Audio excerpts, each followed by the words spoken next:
रोहित की दीदी समीक्षा की शादी अर्पित से हुई थी। रोहित 20 साल का था, जो कि अपना पूरा दिन मोबाइल पर ही निकालता था। कभी पबजी खेलता तो कभी यूट्यूब चलाता। एक दिन अर्पित और समीक्षा के मम्मी पापा से मिलने आते हैं और देखते हैं कि रोहित मोबाइल से हटने को तैयार ही नहीं है। अरे रोहित, तुम्हारी तो आईआईटी की परीक्षा है ना? तुम तैयारी नहीं कर रहे हो परीक्षा की? वो सब तो मोबाइल पर ही हो जाएगा। ये देखिए, ये है गूगल। इससे जो भी पूछो वो सब बता देता है। तो आखिर कागज क्यों बर्बाद करूं? अरे पर तुम इन प्रश्नों की तैयारी बिना लिखोगे कैसे? उसमें क्या है, ये देखिए नोटपैड, बिल्कुल कॉपी जैसा है, इसी पर कर लूंगा। हम जब तुम्हारी उम्र के थे तब हम दोस्त मिलकर प्रश्न हल किया करते थे। उससे हमारी हैंडराइटिंग की भी प्रैक्टिस हो जाती थी और समय का भी अंदाजा लग जाता था। और फिर साथ में हम एक दूसरे की मदद भी कर देते थे अगर कोई अटक जाए तो। आपका जमाना अलग था जीजा जी, अभी जमाना फास्ट और स्मार्ट हो गया है। जमाना क्या, अब तो फोन भी स्मार्ट हो गया है। समय के साथ बदलना पड़ता है जीजा जी। अब बस भी कीजिए, आप हर चीज को लेक्चर में बदल देते हैं। रोहित अच्छा कर लेता है परीक्षा में। इतने में अर्पित के सास ससुर जी आ जाते हैं हॉल में और अर्पित इस बारे में बात नहीं करता। हालांकि अर्पित को लगता तो है कि पूरी तरह मोबाइल पर लगे रहना सही नहीं है, पर वो इस बात को और नहीं छेड़ता। ऐसे ही 2 दिन निकल जाते हैं। समीक्षा, मुझे काम से फोन आया था, मुझे वापस काम पर लौटना पड़ेगा। पर हमें आए हुए तो 2 ही दिन हुए हैं, अभी चले गए तो माँ और पापा को अच्छा नहीं लगेगा ना। अच्छा ठीक है, तुम रुक जाओ, मैं काम खत्म करके फिर लौट आऊंगा। एक काम कीजिए ना, परसों रोहित भी परीक्षा के लिए निकलेगा, आप उसी के साथ निकल जाना। दोनों वैसे भी बात नहीं करते, साथ में जाएंगे तो हो सकता है आप लोग आपस में बातचीत भी करने लग जाओ। ठीक है, मैं काम को 2 दिन टाल सकता हूँ। उसी रात जब सब खाना खाने बैठे थे तो अर्पित अपने जाने की खबर बाकी लोगों को बताता है। मुझे काम के लिए वापस जाना होगा। अरे बेटा, पर अभी तो तुम आए हो, इतनी जल्दी चले जाओगे?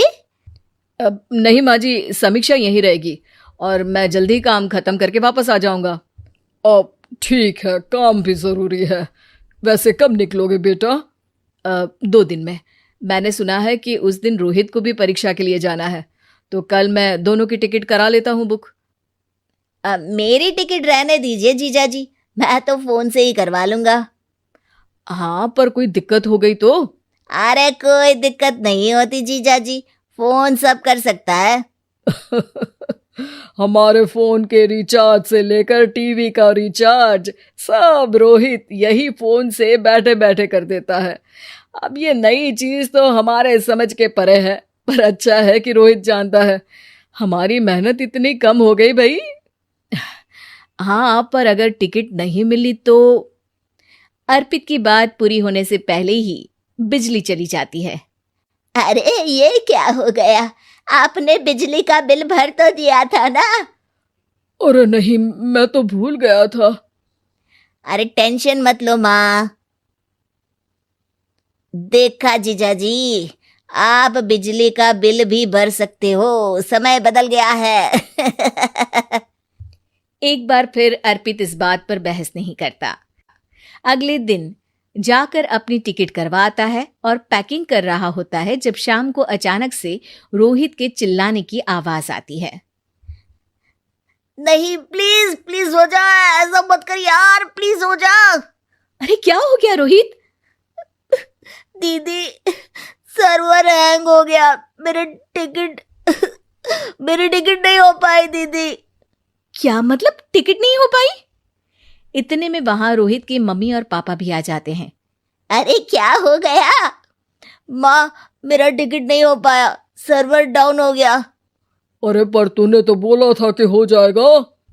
हो जाता है, पर अब क्या करूं, ये क्या हो गया? अब कल की तो कोई बस भी नहीं है, ना ही अब टिकट मिलेगी ट्रेन की कल के लिए। मुझे तो कोई रास्ता नहीं दिख रहा। अब फिर लगता है मेरा ये साल बर्बाद हो जाएगा।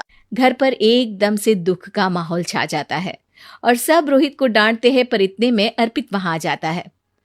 आप सब रोहित को क्यों डांट रहे हैं? आपने ही तो उसे बढ़ावा दिया था ना। लेकिन इसकी लापरवाही के कारण इसकी परीक्षा छूट जाएगी। इसने तो हमसे कहा था कि टिकट हो जाएंगे। हे भगवान, अब क्या होगा? चिंता करने की कोई बात नहीं है। मैंने एक एक्स्ट्रा टिकट करवा ली थी। मैं समझता हूं कि मोबाइल हमारा ही काम आसान करने के लिए है, पर उस पर ही पूरी तरह से निर्भर होना तो गलत बात है ना। रोहित टिकट को देखकर बहुत खुश हो जाता है और जोर से जाकर अपने जीजाजी के गले लग जाता है। सॉरी जीजाजी, मुझे आपकी बात ध्यान से सुननी चाहिए थी, पर थैंक यू सो मच। हाँ बेटा, तुमने तो इसका भविष्य बचा लिया।